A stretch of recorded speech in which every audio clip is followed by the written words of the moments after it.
Hello मेरे प्यारे दोस्तों, मेरी पहली वीडियो को इतना प्यार देने के लिए आप सभी को दिल से बड़ा वाला थैंक यू। आज शुरू करते हैं एक ऐसी सच्ची कहानी जहां भक्ति के आगे मौत ने भी हार मान ली। आज कहानी का नजरिया में बात होगी उस इश्क की जिसके लिए महल के सारे ऐशो आराम भी छोटे पड़ गए। ये कहानी है 16th सेंचुरी के राजस्थान की, जहां शौर्य और बलिदान की गाथाएं दीवारों पर लिखी जाती थी।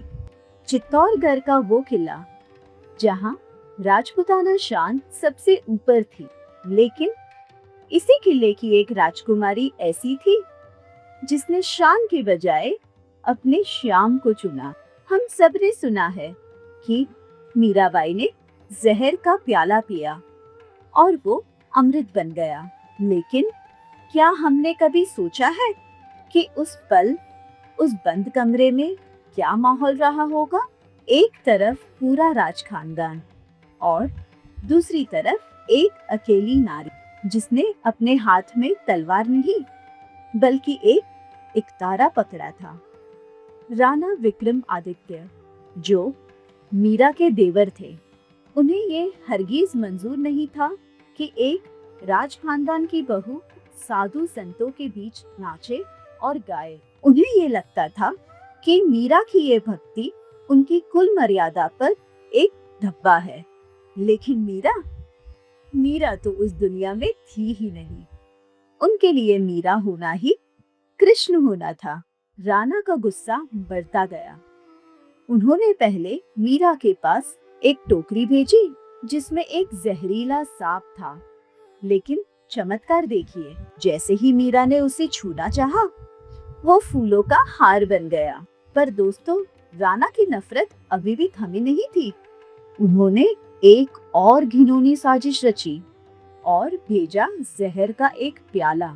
मीरा जानती थी कि इस प्याले में उनकी मौत छिपी है, लेकिन जिसने अमृत के स्वामी से दिल लगाया हो, भला वो मौत से कैसे डरता? उन्होंने वो प्याला उठाया, अपने गिरधर को याद किया और उसे हंसते हंसते पी लिया।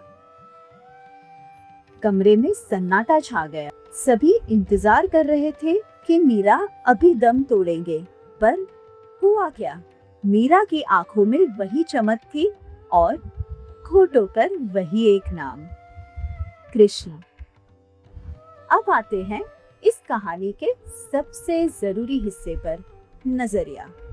हमारी जिंदगी में भी राणा जैसे टॉक्सिक लोग होते हैं। वो भी हमारी खुशियों में जहर घोलने की कोशिश करते हैं, कभी तानों से, कभी धोखे से, तो कभी नफरत से। लेकिन अगर हमारा भरोसा मीरा जैसा हो तो कोई भी जहर हमें खत्म नहीं कर सकता। मीरा ने सिखाया कि जब आपका मकसद बड़ा हो और आपका ईश्वर पर विश्वास गहरा हो, तो दुनिया की हर बुराई आपके लिए अमृत बन जाती है। दोस्तों, आपके लिए वो क्या एक चीज है जो आपको हर मुश्किल से लड़ने की ताकत देती है? कमेंट्स में जरूर बताएं। अगर मीरा की ये दीवानगी आपके दिल तक पहुंची हो तो हमारे इस चैनल को सब्सक्राइब जरूर करें। अगली वीडियो में हम चलेंगे एक ऐसी यात्रा पर जहां 12 नहीं बल्कि 13 शक्तियों का राज छिपा है। हम सब जानते हैं कि ज्योतिर्लिंग 12 है, पर वो 13वां कौन सा है जिसके बारे में पुराणों में दबी जुबान से बात की गई है? जानने के लिए जुड़े रहिए कहानी का नजरिया के साथ।